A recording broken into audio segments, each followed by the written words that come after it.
Please आप हमारे Hindi kid story channel को सब्सक्राइब करें और बेल आइकन दबाएं, जिससे चैनल पर डाली गई वीडियोस को आप सबसे पहले सुन पाएं। और अगर आपको ये कहानियाँ अच्छी लगे तो उन्हें लाइक और शेयर करना ना भूलें। हेलो बच्चों, कैसे हो आप सब? आज हम आपके लिए एक और नई कहानी लेके आए हैं, जिसका शीर्षक है बूढ़े कबूतर का अनुभव। एक बहुत ही बड़ा वन था जिसका नाम चंपक वन था, और चंपक वन में एक बड़ा घना बरगद का पेड़ था। उस बरगद के पेड़ पर काफी सारे कबूतरों का झुंड रहा करता था। अब वह कबूतर एक साथ भोजन की तलाश में जाया करते थे और एक साथ ही अपने बरगद के पेड़ पर वापस आ जाते थे। अब एक दिन जब वही सारे कबूतर आकाश में उड़ रहे थे तो उन्होंने जमीन पर पड़े हुए काफी सारे दानों का ढेर देखा। अब जमीन पर काफी सारे दाने बिखरे पड़े थे और कबूतरों ने जब इतने सारे दाने देखे तो उन्हें लगा कि वाह, आज तो मजा आ जाएगा, खूब सारे दाने मिले हैं खाने के लिए। अब वे एक साथ जमीन पर नीचे उतर आए, लेकिन उन बेचारे कबूतरों को यह नहीं मालूम था कि वहां पर तो शिकारी ने पहले से ही जाल बिछा रखा था।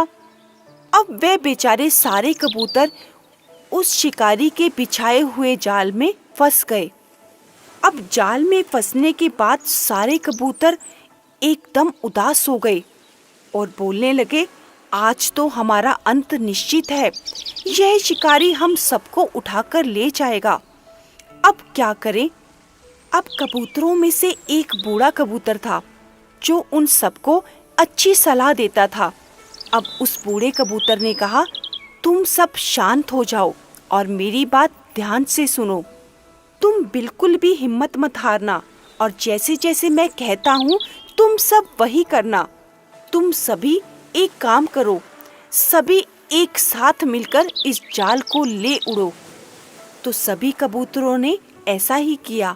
वह सब एकजुट हो गए और उस जाल को लेकर उड़ गए, क्योंकि वह बूढ़ा कबूतर एक समझदार कबूतर था। और वहां खड़ा हुआ शिकारी जब वह जाल उठाने आया और एक साथ कबूतरों को उड़ता हुआ देखा तो वह भौचक्का हो गया। अरे यह क्या? यह सभी कबूतर तो मेरा जाल लेकर ही उड़ गए। अब काफी देर उड़ने के बाद वह ऐसी जगह पहुंचे जहां पर उस बूढ़े कबूतर का एक पुराना दोस्त रहता था, जो एक चूहा था। अब उस बूढ़े कबूतर ने वहां पहुंचकर अपने दोस्त को आवाज लगाई और तभी वह चूहा बाहर निकल आया और बिल से बाहर आते ही उसने बोला, अरे दोस्त, आज तुम मुझसे मिलने आए हो? तो उस बूढ़े कबूतर ने बताया कि हम सभी जाल में फंस चुके हैं और तुम हमें इस मुसीबत से बाहर निकालो। अब चूहे ने कहा, क्यों नहीं, मैं तुम्हारी मदद अवश्य करूंगा। और उसने एक आवाज में सभी चूहों को बुला लिया और सभी चूहों ने एक साथ मिलकर उस जाल को काट दिया और सभी कबूतर आजाद हो गए। देखा बच्चों, हमें कभी भी किसी भी विपरीत परिस्थिति में हिम्मत नहीं हारनी चाहिए, जिस प्रकार इन कबूतरों ने किया और अपने बूढ़े कबूतर की सलाह मानकर उस जाल को ले उड़े, जिससे उनकी जान बच गई।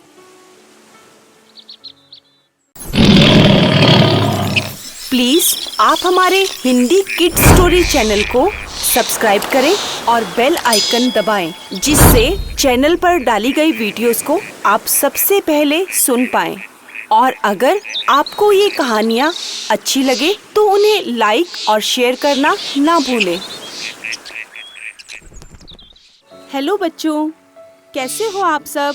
आज हम आपके लिए एक और नई कहानी लेके आए हैं, जिसका शीर्षक है चींटी और कबूतर। एक जंगल में एक बहुत ही विशाल पीपल का पेड़ था। उस पीपल के पेड़ के नीचे बहुत ही गहरी नदी बहती थी।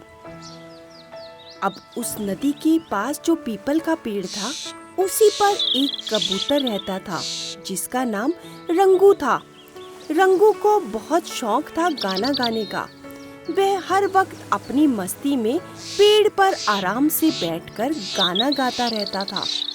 अब रंगू को बहुत तेज प्यास लगी। वह उसी नदी में उड़कर नीचे आया और पानी पीकर फिर से जाकर अपने पेड़ पर आराम से बैठकर गाना गाने लगा। रंगू पेड़ की डाली पर आराम से बैठा हुआ था। तभी उसकी नजर नदी के नीचे पड़ी।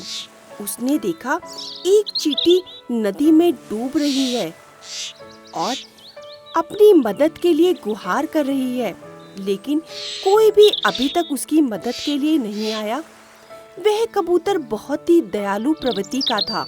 वह जंगल में हर पक्षी की मदद करता था।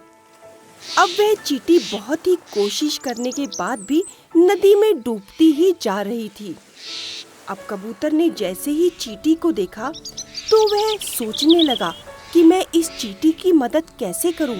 तभी रंगू ने दिमाग लगाया और वह उड़ता हुआ उसी पीपल के पेड़ पर गया और उसकी कुछ पत्ती तोड़ी और पत्ती को तोड़कर नीचे फेंका और बोला, ए चींटी, जल्दी से इस पत्ती पर चढ़ जाओ। मैंने पीपल की पेड़ की पत्ती फेंकी है। तुम इस पर चढ़ जाओगी तो तुम्हारी जान बच जाएगी। और वह चींटी तुरंत उस पत्ते को पकड़कर उस पर चढ़ गई और धीरे धीरे चलते चलते वह किनारे पर वह पत्ता आ गया और चींटी की जान बच गई। अब चींटी ने उस रंगू कबूतर का बहुत अधिक दिल से धन्यवाद किया। उस चींटी का बिल भी उस पेड़ के आसपास ही था। अब वह चींटी अपने बिल में वापस चली गई। अब कुछ दिन की बात है, जंगल में एक शिकारी आया। चींटी भी खाने की तलाश में इधर उधर भटक रही थी। तभी चींटी की निगाह उस शिकारी पर पड़ी। अब शिकारी पेड़ के पास छुपकर पक्षियों का शिकार करने की योजना बना रहा था और जाल डालने का धीरे धीरे जाल डालने के लिए तरकीब सुझा रहा था। चींटी ने पेड़ की तरफ देखा, अरे यह तो वही पेड़ है और इस पेड़ पर तो रंगू कबूतर रहता है। यह शिकारी तो इसी पेड़ पर जाल डालने वाला है। अब वह चींटी दौड़ते हुए उस पेड़ की तरफ गई। उसने रंगू को खूब आवाज लगाई, लेकिन रंगू तो अपनी मस्ती में बैठकर गाना गा रहा था और उसको इधर उधर की कोई सुध नहीं थी। अब चींटी ने काफी कोशिश तो की रंगू को बुलाने की, लेकिन वो नाकामयाब रही। उसको एक तरकीब सूझी। चींटी ने शिकारी के पास जाकर जोरों से शिकारी के पैर पर काट लिया। अब शिकारी को जैसे ही चींटी ने काटा, वह झटपटाया और दर्द से चिल्लाने लगा। अब जैसे ही शिकारी दर्द से चिल्लाया, सभी पक्षी समझ गए और उस पेड़ से झटपट उड़ गए। अब जैसे ही सारे पक्षी एक साथ उड़े, रंगू का ध्यान भंग हुआ और रंगू ने जैसे ही देखा, अरे यह तो शिकारी जाल डालने वाला था। रंगू भी पेड़ से तुरंत उड़ गया। अब रंगू ने जैसे ही उस चींटी को देखा तो कबूतर ने आकर चींटी का धन्यवाद किया और कहा, आज तुमने मेरी जान बचाई है, इसके लिए तुम्हारा दिल से धन्यवाद। अब चींटी ने रंगू को कहा, नहीं रंगू, जिस प्रकार तुमने मेरी जान बचाई थी, यह उससे बड़ा कोई भी काम नहीं है। तुमने दिल से मेरी मदद की थी, आज वही मदद मैंने तुम्हारी की है। उस दिन के बाद रंगू और वह चींटी बहुत अच्छे मित्र बन गए। देखा बच्चों, वह चींटी या फिर वह रंगू कबूतर एक दूसरे को नहीं जानते थे, लेकिन इंसानियत के नाते उन्होंने एक दूसरे की मदद की। तभी से वह दोनों एक दूसरे के मित्र बन गए। मित्रता वह नहीं होती कि हम किसी को जान पहचान में ही उसकी मदद करें। मित्रता वह कहलाती है कि बिना जाने पहचाने भी हम दिल से हर किसी की मदद करने को तैयार हो जाएं।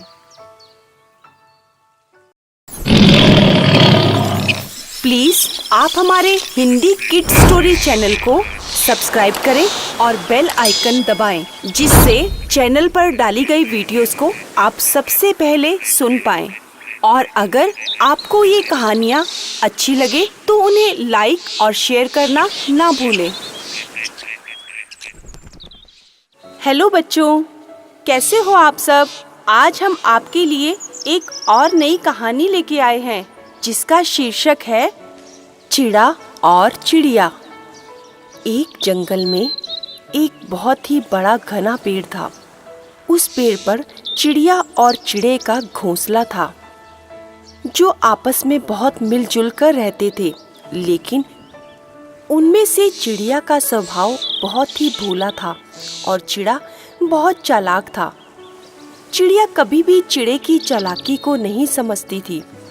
वह उसको बहुत प्यार करती थी और दोनों मिलजुल कर रहते थे। चिड़ा एक नंबर का आलसी था। वह हर वक्त घोंसले में सोया रहता और चिड़िया मेहनत करके दाना लेकर आती और चिड़े को भी खिलाती। अब एक दिन दोनों भोजन की तलाश में इधर उधर भटक रहे थे और सुबह से काफी देर भी हो गई थी। उन्हें काफी देर से भोजन मिला ही नहीं था।